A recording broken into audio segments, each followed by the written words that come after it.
tardes, estimados estudiantes. Sean bienvenidos a esta materia llamada Introducción a la Computación.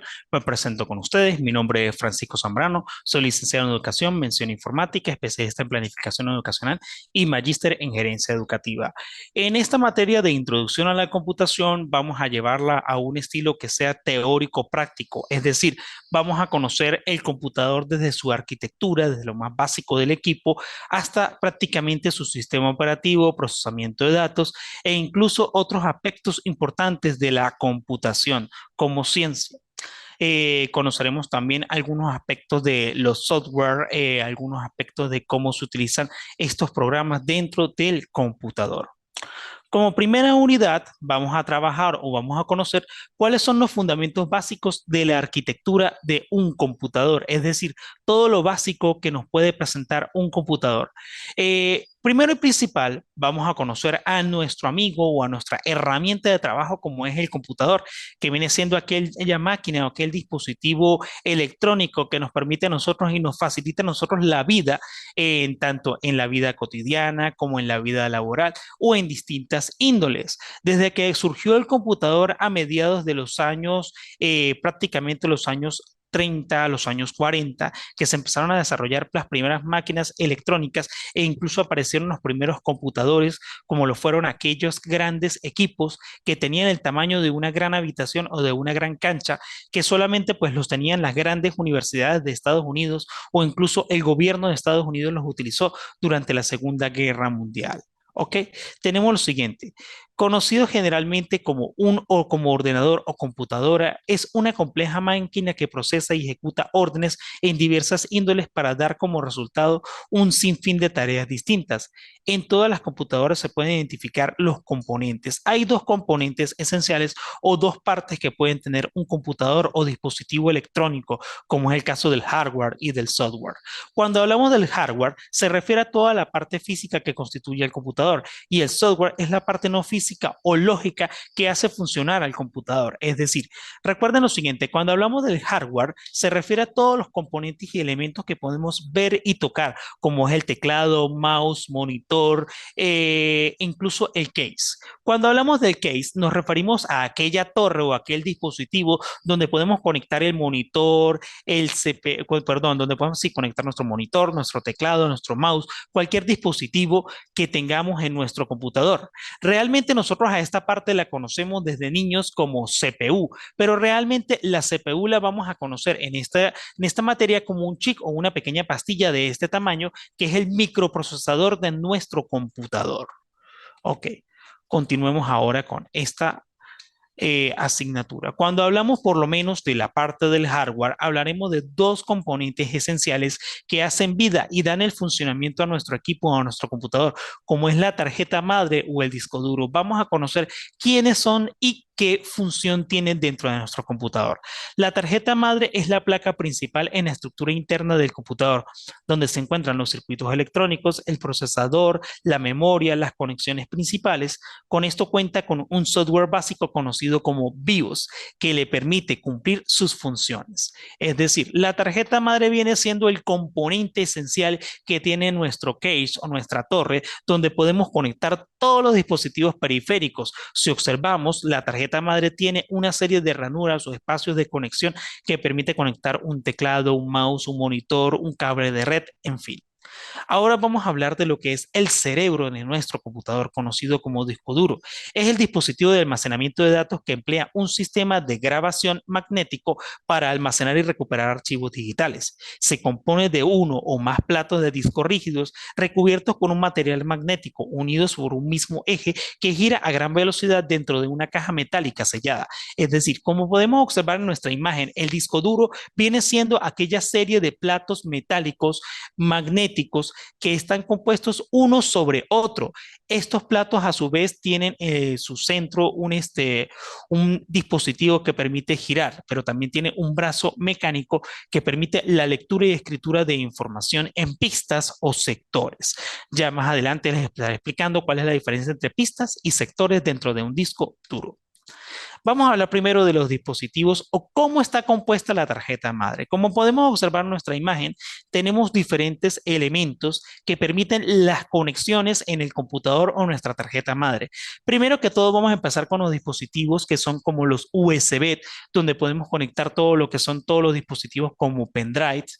Tenemos los conectores de audio, video, tenemos los puertos paralelos. Estos puertos paralelos son conexiones que pueden ser de video e incluso tenemos también los conectores PS2, tenemos las conexiones de tarjetas de video o el slot de tarjetas de video, tenemos las ranuras PSIN, tenemos también la BIOS. Esta BIOS, este pequeño dispositivo que tenemos aquí, viene siendo el sistema que permite el inicio del computador. Han observado que cuando encendemos nuestro computador, automáticamente nos aparece un logo de repente de nuestro equipo, de nuestro computador. Luego aparece el sistema operativo.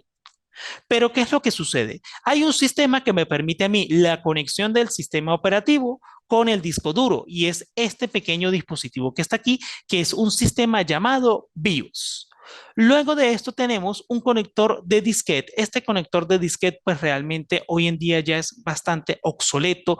Venía con los equipos o las tarjetas madres de dispositivos ya bastante obsoletos. Tenemos también lo que es la batería. Esta pequeña batería o esta pila de reloj prácticamente es la que me permite a mí mantener el control de la hora y la fecha en mi computador. También tengo lo que son las conexiones ID, tengo también el conector o alimentación, tenemos las ranuras de memoria, aquí es donde van estas tarjetas de memoria RAM, y tengo también el zócalo del microprocesador. Ese zócalo viene siendo donde se conecta un compensador para disipar el calor, ya que esta pastilla o este chip que vamos a conocer como microprocesador está conectado en este zócalo y él genera una gran cantidad de calor. Tengo allí un ventilador, en esta tarjeta madre pues no está, no aparece, pero allí está conectado al microprocesador o a este zócalo para disipar el calor. Vamos a hablar ahora del disco duro. El disco duro tiene las siguientes partes. Tenemos primero que todos los discos o los platos y en su centro está el motor que permite el giro de estos discos. Pueden ser varios discos uno sobre el otro. El cabezal de lectura y escritura, el afinador de dicho cabezal, la interfaz o la conexión, el puerto de suministro de energía que están aquí. Como podemos observar, estos dispositivos o estos discos duros venían con estas conexiones. Actualmente las conexiones son mucho más pequeñas. Este disco duro que vemos aquí es una imagen ya un poco desfasada, pero lo único que ha cambiado son las conexiones que son un poco más pequeñas a los nuevos. Cuando hablamos del disco duro o disco magnético, hard disk en inglés, estábamos diciendo que está compuesto por un disco o varios discos igualmente colocados sobre otro formato de pila de discos. Están construidos por un material metálico y recubierto por una capa magnética. Aquí podemos observar claramente las diferentes partes como es el eje central o el motor, la superficie del disco, el cabezal de lectura y escritura y el impulsor de la cabeza o el afinador. Ok, vamos a hablar ahora sí de las pistas y sectores, como les había comentado en una oportunidad anterior. Dice que al igual que los disquetes, los 0 y los 1 se graban en los discos magnéticos, en particularmente en las magnéticas que recubren los discos. Tengo por allí lo siguiente. Podemos observar que una pista viene siendo todo el elemento cubierto en color rojo. Esto viene siendo una pista. Imagínense una especie de pista de carrera o el canal de una autopista. Viene siendo el espacio, la pista. Ahora, cuando hablamos del sector dentro de la pista, el sector de la pista viene siendo estos pequeños cuadritos, es decir, estos que están aquí coloreados en un color como azul, son aquellos que están compuestos o donde se guarda la información. El conjunto de sectores viene siendo cuando se seleccionan varios sectores en este aspecto. Los clon de lectores vienen siendo estos sectores recubiertos en color verde, que son los cluster sectores. ¿Ok?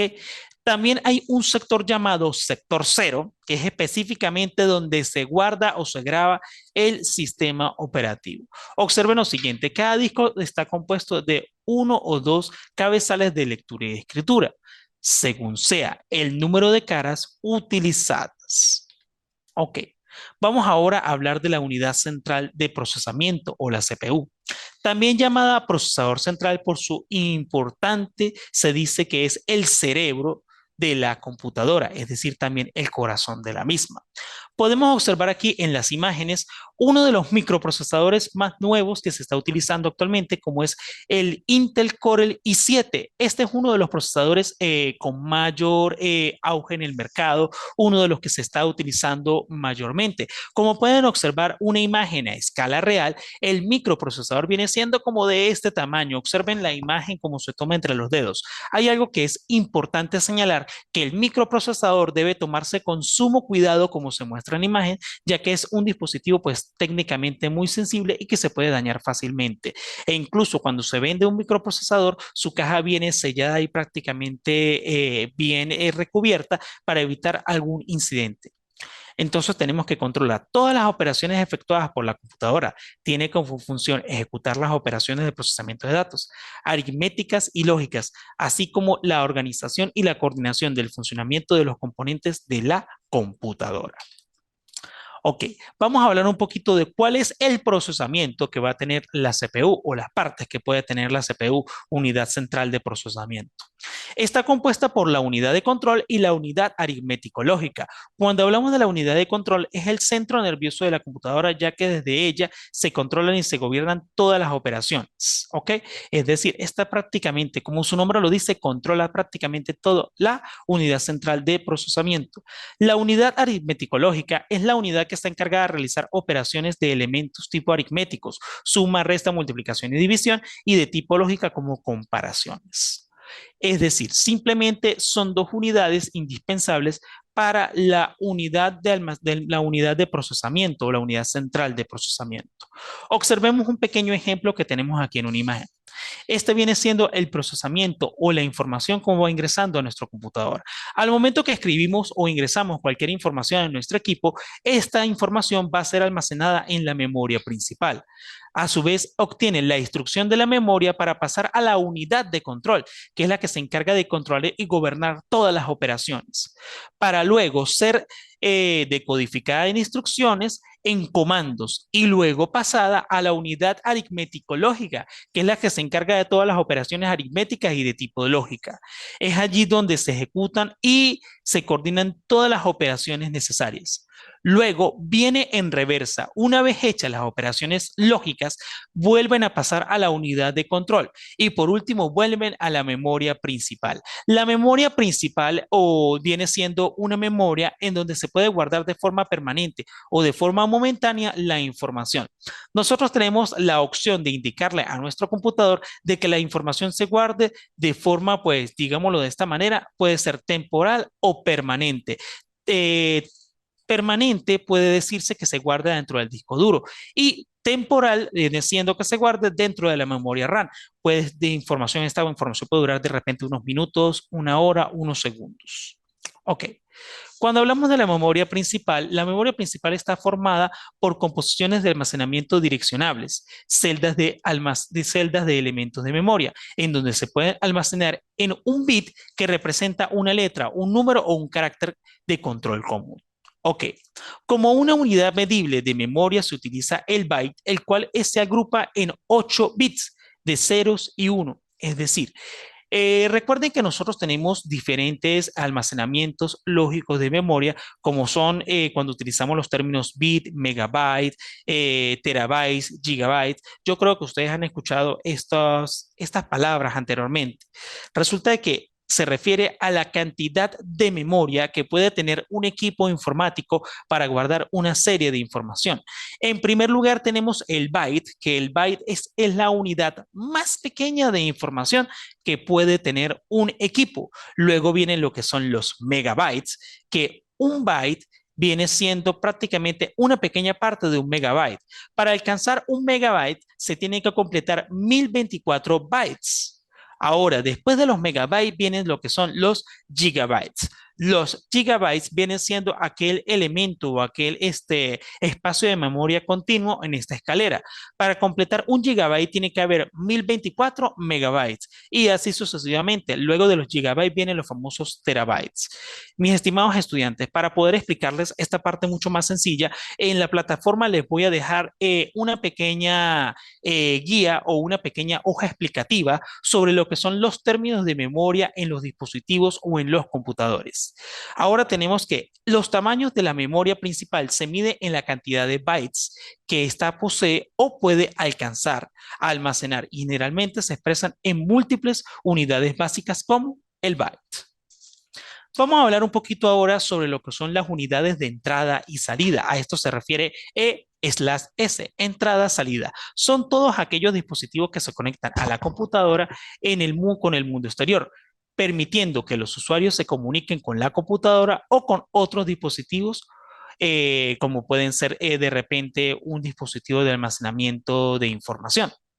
En este caso, cuando hablamos de las unidades de entrada y salida, vamos a hablar primero de las unidades de entrada, que son todas aquellas que me permiten la entrada o el ingreso de información a nuestro computador, como es el ratón, el micrófono, el escáner, el teclado, la webcam o aquella palanca de juego llamada joystick.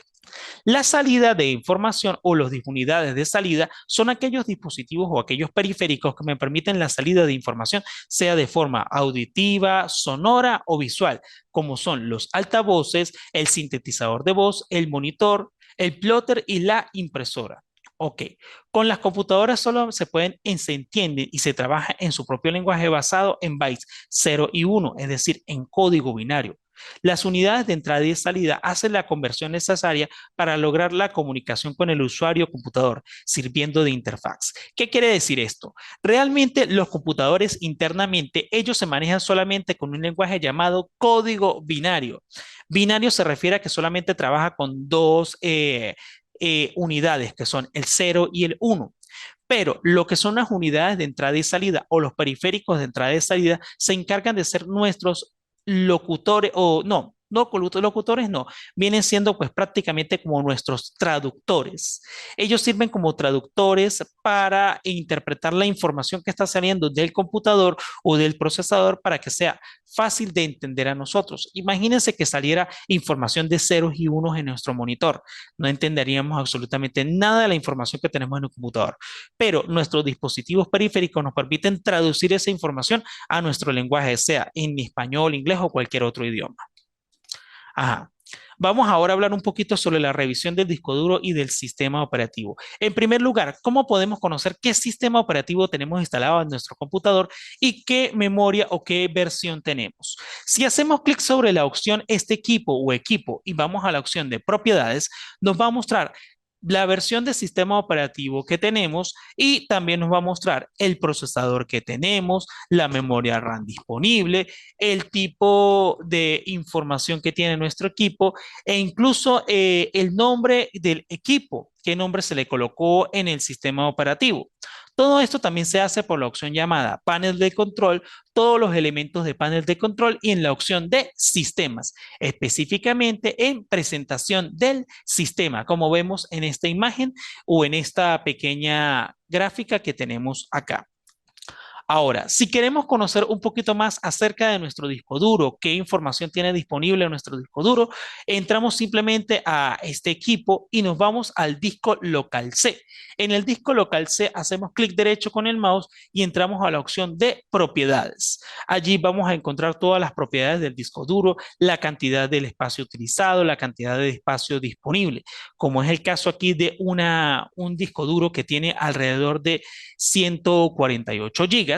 De estos 148 gigas se están utilizando 36.2 gigas y quedan disponibles 112 gigabytes. También observen que se puede expresar en bytes como se estaba mencionando anteriormente.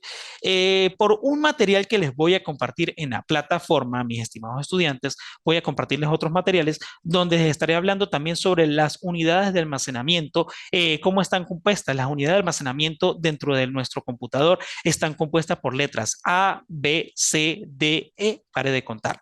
La unidad A, pues normalmente se utilizaba en épocas anteriores para lo que es el disque o el disco extraíble, que pues prácticamente ya son obsoletos. La unidad B era para una segunda unidad de disque, también obsoleta. Y como pueden observar aquí, la unidad C se utiliza para el disco duro. Por eso es que muchas veces se le conoce el disco duro o muchas personas le dicen el disco local C. Pero también lo que son la unidad E es para la unidad de CD-DVD y de allí en adelante lo que son la unidad EFG en adelante es para los dispositivos de almacenamiento que se conecta como el pendrive, dispositivos como teléfonos, discos duros extraíbles, cualquier otro dispositivo de almacenamiento externo. Mis estimados estudiantes, les recomiendo por favor que revisen este material, investiguen por su propia cuenta, lean muy bien este material y otros que voy a subir y que les voy a presentar a ustedes en la plataforma y estén muy pendientes de nuestra aula virtual. En los próximos días será subida la primera actividad, así que por favor les agradezco que vayan leyendo, se vayan informando y vayan trabajando con la actividad. La actividad les voy a adelantar en estos momentos que viene siendo una serie de preguntas que les voy a realizar. Posiblemente puede ser tipo cuestionario o una prueba que va a estar incrustada dentro de nuestra aula virtual o por lo menos puede ser por medio de un documento Word. En cualquier modo, se les dará las instrucciones dentro de la actividad para que puedan trabajar y responder cualquier eventualidad. Me pueden preguntar vía plataforma, vía correo electrónico y a medida que sea lo posible voy respondiendo sus dudas. Bueno, mis estimados estudiantes, no me queda más nada que decirles, sino que desearles una feliz tarde. Estamos en contacto. Espero y aspiro verlos en las próximas clases, ya que como ustedes pueden escuchar, se dieron el día de hoy varios tics y van a observar que hay algunas cositas que se hablaron aquí que van a salir dentro de nuestra evaluación. Por eso los invito a que en futuras clases estén presencialmente o conectados vía Zoom para estas clases. No me queda más nada que decirles, sino desearles feliz tarde. Nos vemos en nuestro próximo encuentro. Hasta luego.